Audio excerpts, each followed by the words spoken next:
Hey everyone, welcome back to the Excellecore Real Estate channel. My name is Jeremy Rickard and I am the broker of Excellecore Real Estate right here in sunny Central Florida. This video has been a long time coming. Probably should have put this out months ago really, but I feel like it's a good time. Over the past, I would say week, I've had this question come up multiple times, which is probably the most common question I get all the time when I talk with friends or run into people that learn, what I do for a living. But it's how's the market?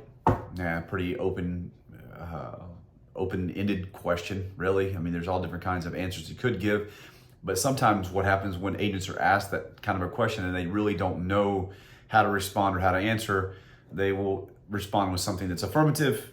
Hey, it's good, and then move on to try to understand whether you're trying to look or buy or who that would be wanting to look at a house, buy a house, sell a house, that sort of thing.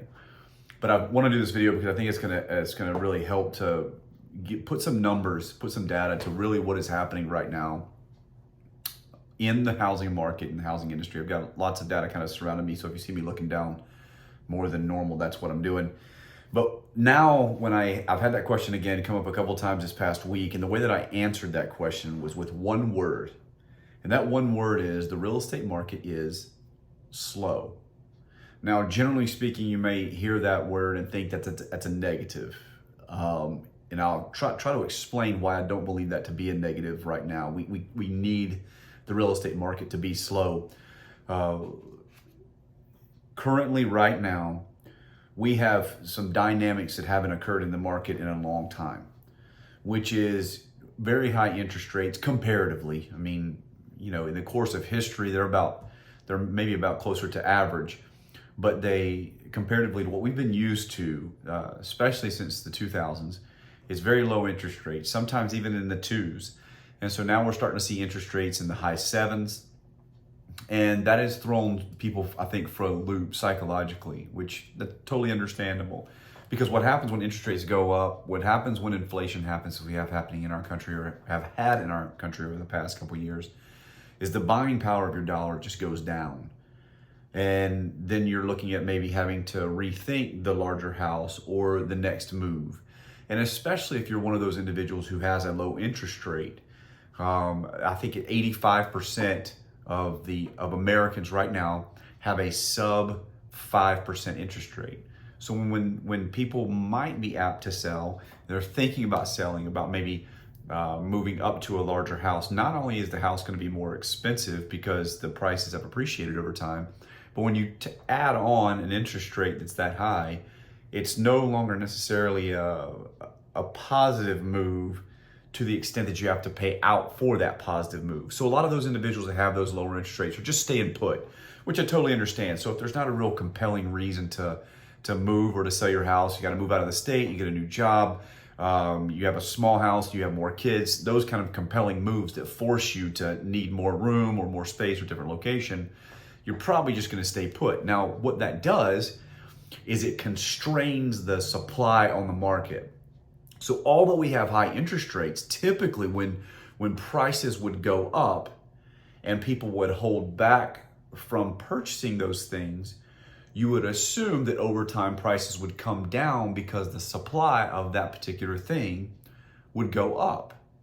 But that's not what we're experiencing right now. What's happening is, although prices have significantly gone up over the past several years, interest rates have also gone up.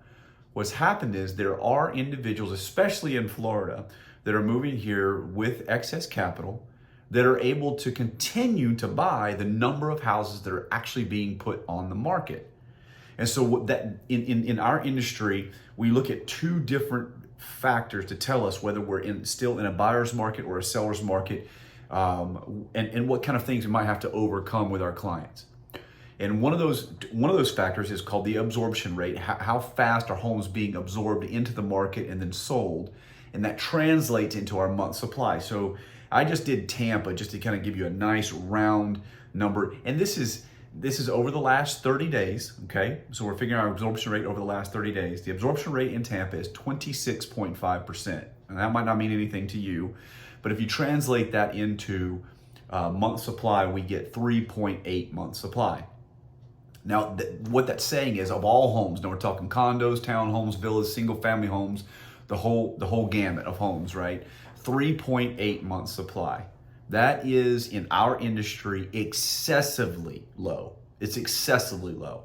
So around 6 months supply would just be balanced. Maybe we could go back and forth in some negotiations between the buyers and sellers, but 3.8 months supply in a city the size of Tampa is just excessively low. And we are having a net increase of people coming to our state, not only every year, but certainly every month and every day.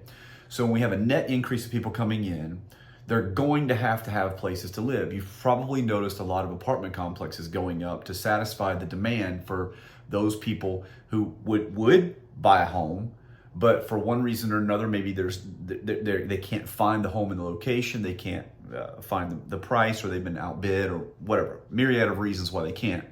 So that you've seen a lot of apartment complexes go up. And because the limited supply of homes that exist, those apartment complexes are able to charge higher rents. Well, eventually, if we go long enough, the rates stay as high as they are, it allows for the supply to trickle in. Now, the one thing that's keeping us afloat is new construction homes. New construction homes are building them out about as fast as they can make them.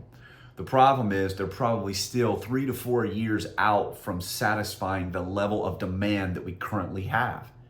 So what does that mean for prices? The prices are not going anywhere but up.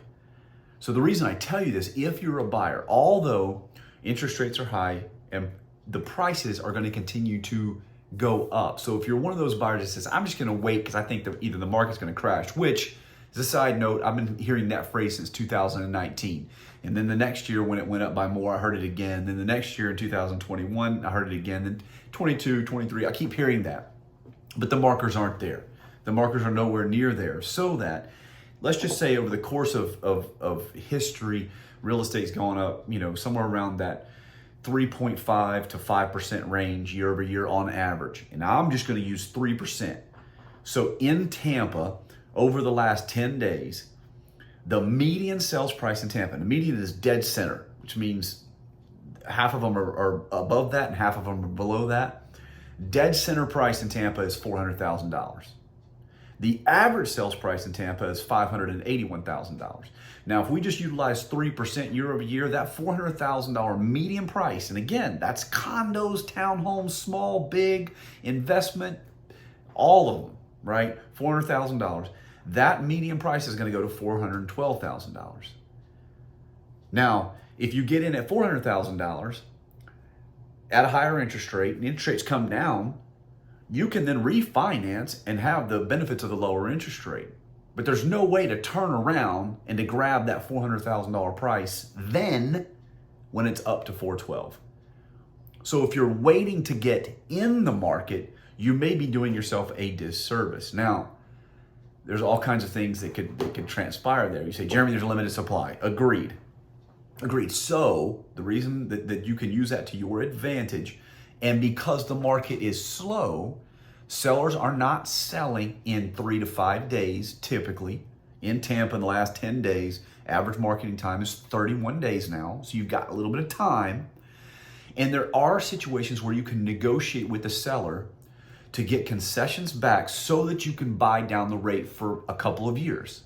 So let's say if the rate were 7.5%, the first year you could get 5.5%, the second year would go to 6.5%, and then the third year would be 7.5%.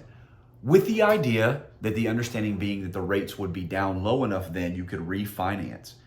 Now, my personal opinion is I don't think that rates are going to come down anywhere remotely close to where we've seen them in the last several years. And if you want my honest opinion, I don't think they should. Because what that does, imagine this, if we have a limited constricted supply, the interest rate comes down, and all those folks that are in apartment complexes or are renting because they wanted to buy but they haven't found the house yet, they are now compelled to jump back into the market. What does that do to an already constricted supply? It constricts it even more. And we know that when there's a limited supply, what happens to the prices? They go up. And when there's an excessively constricted supply, they go up dramatically. So we're not talking about 3% per year anymore. We're talking about 15, 20%. per year, which is what we've been experiencing over the last several years. So this is an opportune time in a slow market, if you're looking to buy, that you really start to narrow down what you want. And I would say just keep this in mind. You need time in the market. You're not looking necessarily to time the market when the prices and interest rates and stuff like that are up, but you need time in the market. So you've got to start somewhere so that that equity can begin to build. And I'm just giving a word of advice that I think if you're compelled to be in the market right now, this is actually a good time to buy, even though there's limited supply, because there is the opportunity to negotiate with sellers. Again, because the time on the market's a little bit longer. That psychologically plays on sellers, but the time on the market, a little bit longer. And so you can negotiate some of these things. We've had great success. Now, you need to find someone who knows how to do that. And so that's why I would encourage you, contact us at Excellecore Real Estate. Let us analyze what you're looking to do, the goals that you're looking to accomplish, what type of property, the location, commute that you would be willing to do. Let us analyze those kind of things, narrow down the criteria that you're looking for, and let's find a really solid investment for either your primary residence, or if you are an investor, helping you find the investment property. But listen, it's a slow real estate market right now. Take advantage of it. Take advantage of the slowness. Slow is not necessarily bad right now. Slow is good. It's a little bit more calming. We do have a limited supply. Just understand that. There's fewer things to choose from, but you can take your time and really narrow down on what you want.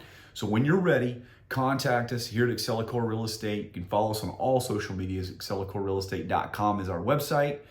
And any questions, feel free to reach out. We would love to help you buy your next property, help you sell the one that you have, and hopefully soon I'll do a video on sellers, what you need to be offering and doing in order to get your home sold in this slow market. We'll do one of those videos soon. But great talking with you. I hope that was encouraging. I never want to be discouraging on some of these videos, but I do want to be real. I do want to make sure that you understand what is going on in the market and what to do in these changing times. So, hope to talk with you soon. I hope that was very educational and you got a benefit out of it.